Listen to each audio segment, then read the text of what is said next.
Staff Sergeant Marcus Webb had survived 3 deployments to Afghanistan, 2 helicopter crashes, and 1 roadside bomb that should have killed him. But on a quiet Tuesday morning at Fort Campbell, Kentucky, it was a single envelope that nearly brought him to his knees. He stood in the dim corridor of the barracks locker room, still in his PT gear from the morning run. Sweat cooled against his skin as he stared at the letter in his trembling hands. The return address was from a law firm in Nashville. The words blurred and sharpened as he read them again. Regarding the minor child, Emma Catherine Webb. Age 6 years, mother deceased as of March 14th, paternal. Custody, Marcus leaned his forehead against the cold metal of his locker door. Emma. He whispered the name aloud, testing its weight. He had a daughter. A 6-year-old daughter he had never met. 7 years ago, he had been a younger man stationed at Fort Benning. There had been a woman named Sarah, a whirlwind romance that burned out as fast as it ignited when his unit deployed. She never told him she was pregnant. She never reached out. And now she was gone, and a little girl who did not know his face was waiting in a state facility for him to decide her fate. "You good, Webb?" The voice belonged to Corporal Danny Reeves, a younger soldier from his platoon. Danny was leaning against the doorframe, concern etched into his freckled face. Marcus folded the letter quickly, shoving it into his gym bag. "Yeah, just got some news. Nothing I can't handle." Danny nodded slowly, not buying it but knowing better than to push. "Colonel Hackett wants to see you. 0900. Something about the new training rotation." Marcus checked his watch. He had 30 minutes. 30 minutes to pull himself together and report to a man who would expect nothing less than perfection. He showered quickly, scrubbing away the sweat and the panic. He dressed in his CUs with mechanical precision, every crease sharp, every button aligned. The mirror showed him a man who looked like he had his life in order. It was a lie. By the time he walked across the compound toward the headquarters building, the sun was climbing higher, casting long shadows across the parade ground. Soldiers moved in synchronized chaos. Vehicles rumbled past, and somewhere a drill sergeant was shouting cadence. It was a world Marcus understood. A world with rules and structure. Colonel Benjamin Hackett's office was on the 2nd floor, overlooking the motor pool. Marcus knocked twice, sharp and clear. "Enter." Marcus stepped inside and saluted. "Staff Sergeant Webb reporting as ordered, sir." Hackett was a man in his 50s, silver-haired and lean, with eyes that had seen too many wars. He returned the salute and gestured to the chair across from his desk. "Sit down, Webb." Marcus sat, spine straight, hands resting on his knees. Hackett leaned back in his chair, studying him. "I'm assigning you to the new Combat Readiness Program. You'll be overseeing the advanced tactical training for the incoming platoon. Captain Dryden will be your direct supervisor." Marcus's stomach tightened at the name. Captain Evan Dryden. The man had a reputation, and none of it was good. He was known for playing favorites, cutting corners, and burying anyone who questioned him. "Understood, sir," Marcus said evenly. Hackett's gaze sharpened. "I know Dryden's not easy to work with, but he's got connections upstairs, and this program is high visibility. Keep your head down, do the work, and don't make waves." Marcus nodded. He did not mention the letter. He did not mention the decision that was clawing at his insides. He simply stood, saluted, and left. Outside, the spring air felt too bright, too cheerful. Marcus walked toward the training compound, the letter burning a hole in his pocket. A daughter. A little girl named Emma, who had lost her mother and was waiting to see if her father would show up. And Marcus Webb, who had faced enemy fire without flinching, was terrified. Part 2. The first class Captain Evan Dryden was waiting at the training compound when Marcus arrived. He was a tall man, broad-shouldered and impeccably dressed, with a jawline that belonged on a recruiting poster. But his eyes were cold, calculating, and devoid of warmth. "Staff Sergeant Webb," Dryden said, his voice smooth. "Colonel Hackett tells me you're my new second. Welcome to the program." Marcus saluted. "Thank you, sir." "Ready to get to work?" Dryden smiled, but it did not reach his eyes. "Good, because I expect excellence. No excuses, no mistakes. This program is going to put me," he paused, correcting himself, "put this base on the map." Over the next week, Marcus threw himself into the work. He organized training schedules, reviewed tactical scenarios, and worked directly with the incoming platoon of young soldiers eager to prove themselves. He found a rhythm in the chaos, a way to quiet the noise in his head. But Dryden was always watching, always finding fault. During a live-fire exercise on the fourth day, Marcus was overseeing safety protocols when Dryden appeared at his side. "Webb, why are these soldiers using suppressive fire positions from the 2010 manual? I want the updated 2018 tactics." Marcus turned to face him. "Sir, the 2018 manual recommends these positions for urban environments. This is open terrain. The 2010 approach is more effective here." Dryden's jaw tightened. "Are you questioning my judgment, Staff Sergeant?" "No, sir. Just clarifying the tactical reasoning." Dryden stepped closer, his voice dropping to a low, dangerous tone. "Let me clarify something for you, Webb. I don't care what the manual says. I care what I say. If I tell you to use 2018 tactics, you use them. Understood?" Marcus held his gaze. "Understood, sir." Dryden walked away, leaving Marcus standing in the middle of the range, fury simmering beneath his calm exterior. That night, Marcus sat alone in his small apartment off base, staring at the letterized kitchen table. He had called the law firm twice, but had not been able to bring himself to say yes. What did he know about raising a little girl? He could field strip a rifle in under a minute, but he could not change a diaper. He could lead men into battle, but he could not braid hair. His phone buzzed. A text from his mother. "Did you get my message? Call me. It's important." Marcus set the phone down without replying. He could not face her questions, her hope, her assumption that he would do the right thing, because the truth was, Marcus Webb did not know if he could. Part 3. The pressure mounts. The second week under Captain Dryden's command was worse than the first. Dryden began assigning Marcus tasks that were impossible to complete within the given time frames, then publicly reprimanding him when he came up short.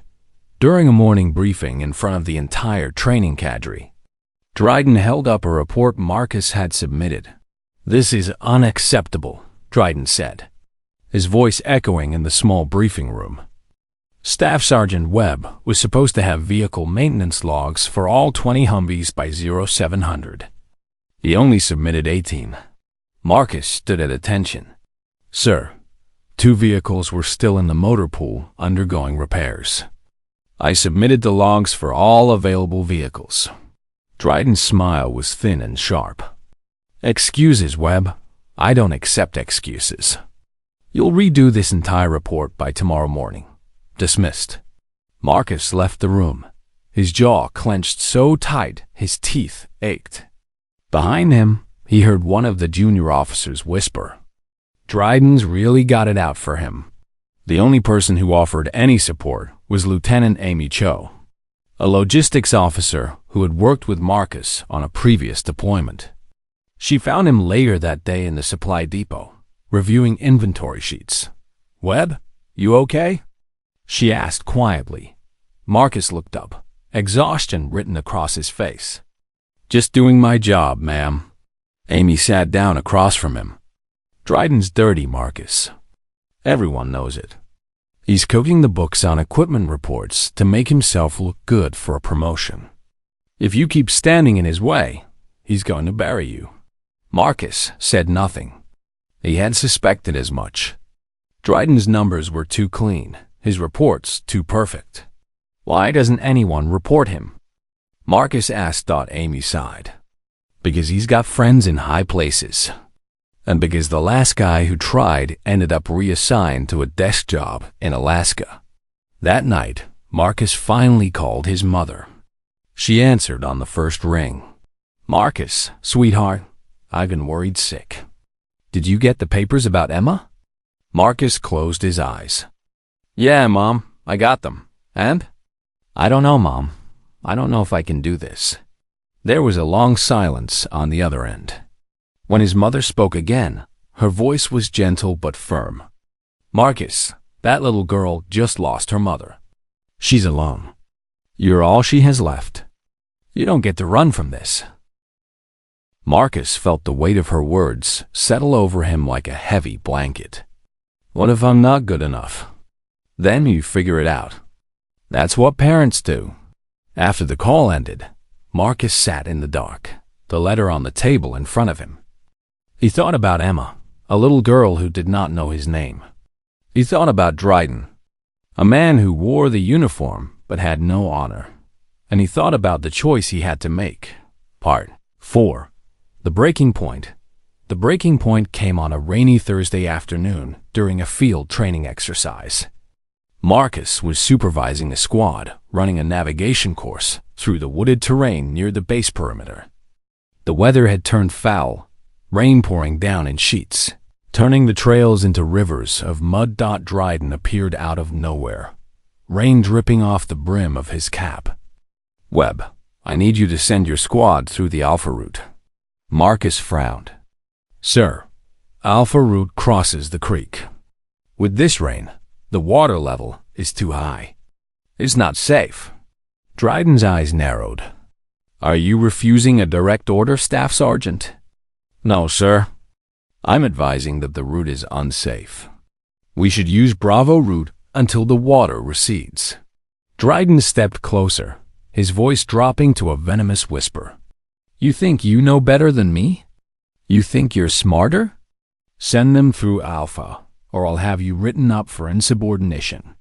Marcus felt the anger rise in his chest, hot and sharp. But he swallowed it down. Yes, sir. He turned to the squad leader, Private First Class Jake Hollis, a young soldier with barely a year of service. Hollis, take your squad through Alpha route. Move carefully. If the water's too high, turn back immediately. Hollis nodded, uncertainty flickering in his eyes. The squad moved out, disappearing into the rain-soaked trees. Marcus stood at the checkpoint, rain soaking through his uniform, his gut twisting with dread. He pulled out his radio. Hollis, report. Static crackled. Alpha route is flooded, Sergeant. Requesting permission to reroute. Marcus keyed his radio. Permission granted. Fall back to... Dryden snatched the radio from Marcus's hand. Negative, Hollis. Push through. That's an order. Sir, the water's up to our knees. Hollis's voice was panicked. Then move faster. Dryden barked. Marcus grabbed Dryden's arm. Sir, this is reckless. Pull them back. Dryden shoved him away. Back off, Webb, or you're done. Then the scream came through the radio. Man down. Hollis is down. Marcus's blood turned to ice. He ripped the radio from Dryden's hand and sprinted toward the creek. He found the squad 50 yards downstream, hauling Hollis out of the water. The young soldier was coughing, drenched, his ankle twisted at an unnatural angle. Marcus knelt beside him, checking for injuries. Medic, now. Hollis looked up at him, pain etched across his face. I'm sorry, Sergeant. I tried to cross. The current, don't apologize, Marcus said firmly. This wasn't your fault. He turned to see Dryden standing at the edge of the trees, watching. Their eyes met. Dryden's face was blank, emotionless.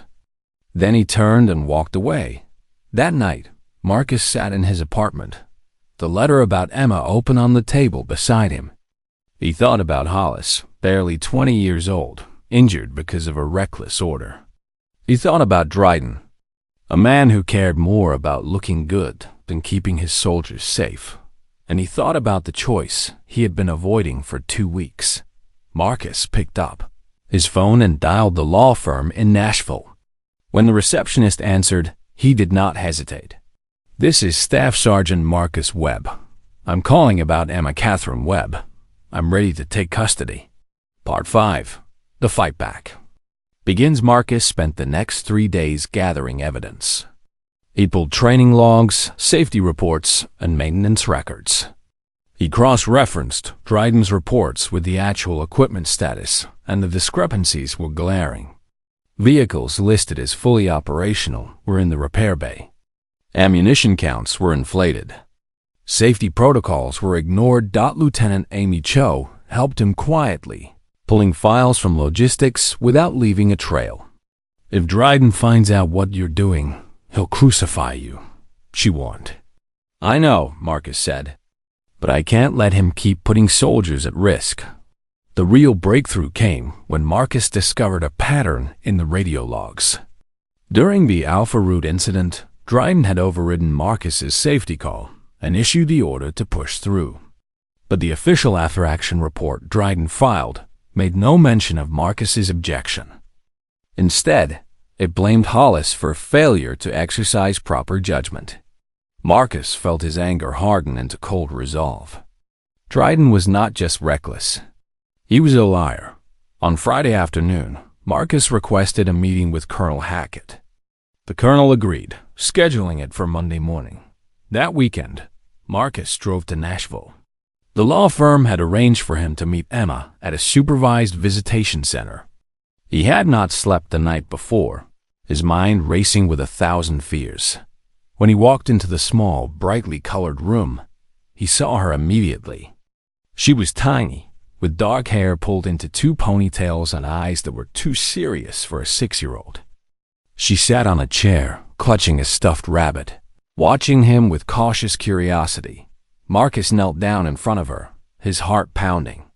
"Hi, Emma. My name is Marcus. I'm your dad." She did not say anything at first. She just stared at him, searching his face for something familiar. Then, quietly, she asked, "Where have you been?" The question hit him like a punch to the gut. "I didn't know about you, sweetheart. But I'm here now, and I'm not going anywhere." Emma's grip on the rabbit tightened. "Promise?" Marcus felt his throat tighten. "I promise." Part 6. The downfall begins Monday morning. Marcus walked into Colonel Hackett's office with a folder full of evidence. He laid it all out: the falsified reports, the safety violations, the radio logs from the Alpha Route incident. Hackett listened in silence, his face growing darker with each page. When Marcus finished, the colonel leaned back in his chair and exhaled slowly. "This is serious, Webb. If what you're saying is true, Dryden could face a court-martial." "It's true, sir. I have the documentation." Hackett nodded. "I'll initiate an investigation. But you need to understand, Dryden's going to fight this. He's going to come after you." "I understand, sir." By Tuesday afternoon, Dryden knew something was wrong. He cornered Marcus outside the training compound, his face twisted with rage. "You filed a complaint against me?" Dryden hissed. "You're done, Webb. I'm going to make sure you never wear this uniform again." Marcus met his gaze, unflinching. "You put soldiers at risk, sir." "That's on you, not me." Dryden stepped closer, his voice dropping to a venomous whisper. "You think you're some kind of hero? You're nothing. Just another grunt who doesn't know his place." Marcus said nothing. He simply turned and walked away, leaving Dryden seething in the middle of the compound. Part 7. The climax. The investigation moved quickly. Within a week, Army CID had interviewed a dozen soldiers, reviewed hundreds of documents, and uncovered a pattern of misconduct that spanned Dryden's entire command. The hearing was held in the base's legal office, a small, sterile room with fluorescent lights and too many chairs. Marcus sat at the witness table, his hands resting calmly on the surface in front of him. Dryden sat across the room. flanked by his liar, his face a mask of barely controlled fury. The investigating officer, a stern-faced major named Patricia Lawson, questioned Marcus for over an hour. He answered every question with precision, presenting the evidence methodically. When it was Dryden's turn to speak, he denied everything. He claimed Marcus was lying, that the reports were accurate, that the Alpha Route incident was Hollis's fault, but the evidence did not lie. The radio logs, the maintenance records, the testimony of other soldiers, all of it, pointed to one conclusion. Major Lawson delivered her findings at the end of the hearing. Captain Dryden, based on the evidence presented, I am recommending formal charges of conduct unbecoming an officer, falsification of official documents, and willful endangerment of subordinates. Dryden shot to his feet. This is a witch hunt. Sit down, Captain, Lawson said coldly. You're dismissed. Part 8. Aftermath and closure. 2 months later, Marcus stood in the living room of his small house near the base. Emma was sitting on the floor, coloring in a book, her stuffed rabbit beside her. She had moved in 3 weeks ago, and the house was slowly filling with signs of her presents, toys, books, drawings taped to the fridge. Captain Dryden had been relieved of command and was awaiting court-martial. The program had been reassigned to a new officer, one who actually cared about the soldiers under their command. Marcus knelt down beside Emma. You doing okay, kiddo? She looked up at him and smiled. Yeah. Can we have spaghetti for dinner? Marcus grinned. Absolutely. That night, after Emma had gone to bed, Marcus sat on the porch, looking out at the quiet street. He thought about the letter that had changed his life, the choice he had almost refused to make. He thought about duty, honor, and the courage it took to show up. And he realized that the hardest battles were not fought with weapons. They were fought with love, with integrity, and with the willingness to stand up when it mattered most. Marcus Webb had survived war, but it was a 6-year-old girl who had taught him how to truly live.